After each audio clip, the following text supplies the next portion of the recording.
India versus Super El Nino 2026. Are we actually prepared? अगर आप इस वक्त इंडिया के कोस्टल एरियाज की खिड़की से बाहर देखें तो आपको मॉनसून की पहली बारिश की बूंदें दिखाई देंगी। वेस्ट कोस्ट पर बारिश शुरू हो चुकी है, गर्मी से राहत मिली है, लोग सेलिब्रेट कर रहे हैं और ऑनेस्टली सेलिब्रेट करना भी चाहिए। लेकिन इसी रौनक के बीच दिल्ली की पॉलिसी कॉरिडोर्स में एक अजीब सा तनाव है। किसी जियोपॉलिटिकल कॉन्फ्लिक्ट से नहीं, बल्कि 12,000 किलोमीटर दूर पैसिफिक ओशन के गहरे पानी के नीचे जो हो रहा है उस वजह से। साइंटिस्ट ने कंफर्म किया है कि पैसिफिक में एक massive under water heat reservoir तेजी से सरफेस की तरफ बढ़ रहा है। NOAA ने वार्निंग दी है कि इस साल एक बहुत स्ट्रॉन्ग एल नीनो डेवलप हो सकता है और WMO भी कह रहा है कि यह इवेंट कम से कम मॉडरेट और पोटेंशियली स्ट्रॉन्ग होगा। दोनों एजेंसीज एक बात पर सहमत है, यह साल की सबसे इंपॉर्टेंट क्लाइमेट स्टोरी है। एल नीनो का असर जुलाई से सितंबर में दिखता है, बिल्कुल तब जब खारिफ क्रॉप्स को सबसे ज्यादा पानी चाहिए। 1876 में एक ऐसे ही इवेंट ने इंडियन सब कॉन्टिनेंट के एग्रीकल्चर को तबाह कर दिया था। आज हम समझेंगे कि कैसे एक ओशियनिक हीट वेव हमारे किचन बजट और देश की इकोनॉमी को डायरेक्टली हिट कर सकती है। एल नीनो एक स्लो पॉइजन की तरह काम करता है। ये क्लाइमेट सिस्टम का बैलेंस बदल देता है और इसके इफेक्ट्स इतिहास तो को बदल कर रख देते हैं।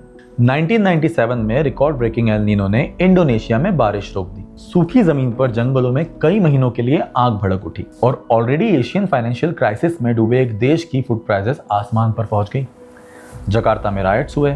31 सालों से सत्ता में बैठे सुहार्तो को मई 1998 में रिजाइन करना पड़ा। एक ओशनिक एनॉमली की वजह से एक देश की पॉलिटिकल डेस्टिनी बदल गई। इस ग्लोबल वेदर कनेक्शन का पता सबसे पहले इंडिया में लगा। 1904 में British scientist sir Gilbert walker Shimla में बैठकर इंडियन मानसून को प्रेडिक्ट करने की कोशिश कर रहे थे। उन्होंने डिस्कवर किया कि पैसिफिक के एक तरफ प्रेशर बढ़ने से इंडिया में रेनफॉल का पैटर्न बदल जाता है। उन्होंने इस एटमॉस्फेरिक सिस्टम को नाम दिया द साउदर्न ऑसिलेशन।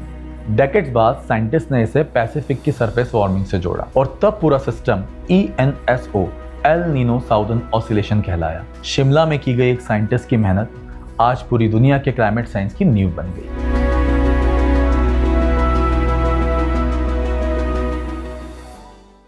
एक सिंपल एनालॉजी, जिस तरह एक बड़े कमरे में एक हाई स्पीड फैन सारी गर्म हवा को एक कोने में इकट्ठा कर लेता है, पैसिफिक ओशन बिल्कुल वैसे ही काम करता है। Normally trade winds warm surface water को साउथ अमेरिका से पुश करके एशिया और इंडोनेशिया की तरफ ले जाती हैं।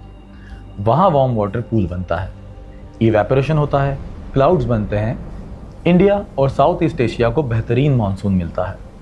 दूसरी तरफ साउथ अमेरिका के पास ठंडा पानी ऊपर आता है, जिसे अपवेलिंग कहते हैं, जो पेरू इक्वाडोर की फिशिंग इंडस्ट्री की बैकबोन भी है। जब ये बैलेंस बिगड़ता है, ट्रेड विंड्स कमजोर पड़ जाती हैं, वार्म वाटर पूल स्लाइड करके वापस साउथ अमेरिका की तरफ जाता है। जहां अच्छी बारिश होती थी वहां ड्रॉट, जहां सूखा रहता था वहां फ्लड। और जब ये वार्मिंग एबनॉर्मली बड़ी हो, जैसा कि इस साल हो रहा है, तब उसे सुपर एल नीनो कहते हैं।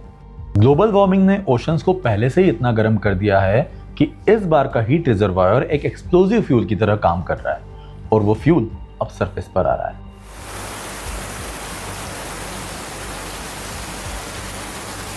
अब इस पूरी कहानी को सीधा इंडिया के रूरल लैंडस्केप्स पर लेकर आते हैं। इंडिया की आधी खेती डायरेक्ट रेन डिपेंडेंट है। इकोनॉमिस्ट का एक क्लियर मैट्रिक मानसून में सिर्फ 1% का बदलाव रियल GDP को 0.16% मूव करता है। सुनने में छोटा लगता है, लेकिन स्केल पर सोचे तो नंबर बहुत बड़ा है।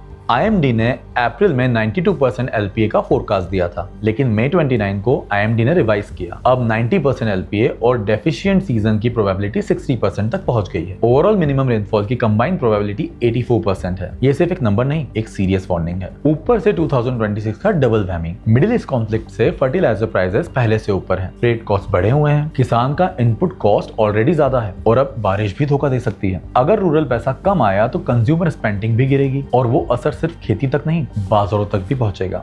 लेकिन क्या 2026 का इंडिया वही हेल्पलेस इंडिया है? नहीं।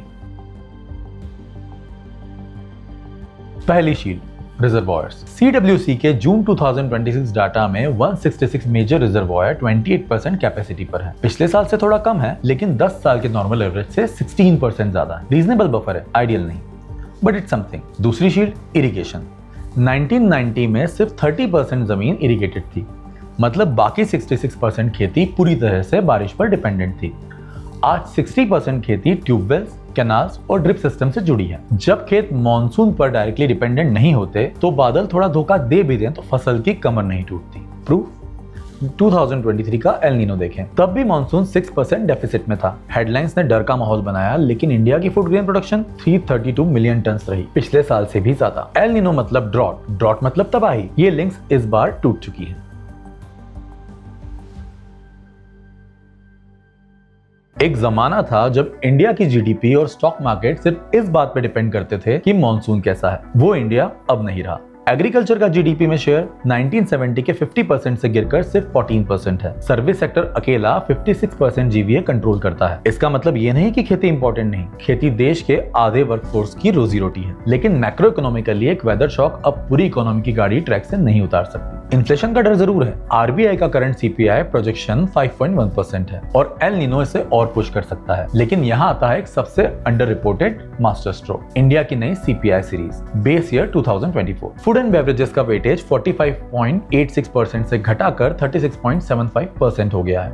अब आप सोच रहे होंगे भाई ठीक है, ये सब तो पॉलिसी की बात है, लेकिन मेरा टमाटर महंगा पड़ेगा, दाल महंगी पड़ेगी, चावल महंगा पड़ेगा, बाहर का खाना भी महंगा पड़ेगा, मुझे इससे क्या फर्क पड़ता है? Fair point. आपका ग्रोसरी बिल और ईटिंग आउट का खर्चा ऑनेस्टली बढ़ सकता है। कोई ये क्लेम नहीं कर रहा है कि आपको कोई तकलीफ नहीं होगी, लेकिन सोचो क्या होता अगर आरबीआई पैनिक करके इंटरेस्ट रेट्स बढ़ा देता। आपकी होम लोन ईएमआई बढ़ जाती, बिजनेसेस के लोन्स महंगे हो जाते, नौकरियां खत्म होने लगती, इकोनॉमी में एक ब्रॉड बेस्ड स्लो डाउन आता जो सिर्फ खाने की नहीं हर चीज की कॉस्ट बढ़ा देता। रेंट, ट्रांसपोर्ट, हेल्थ केयर, सब कुछ।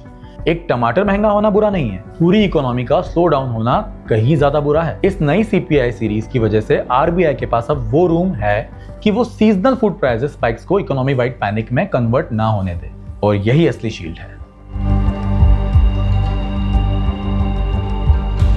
और बैकस्टेज भी प्रिपरेशन चल रही है। एफसीआई के ग्रेन बफर स्टॉक्स किसी भी शॉर्ट टर्म स्कार्सिटी को अब्सॉर्ब करने के लिए रेडी हैं। कोई कमोडिटी टाइट हो तो इंपोर्ट ड्यूटीज तुरंत कट होती है। पल्सेस और एडिबल ऑयल्स में ये पहले भी हो चुका है और वो प्लेबुक तैयार है। ओपन मार्केट सेल स्कीम से टारगेटेड रीजन में स्टॉक रिलीज किए जाते हैं जहां प्राइसेस प्रेशर में होती है। हम पुराने जमाने के हेल्पलेस स्पेक्टेटर्स नहीं है, ये एक मैनेज सिस्टम है।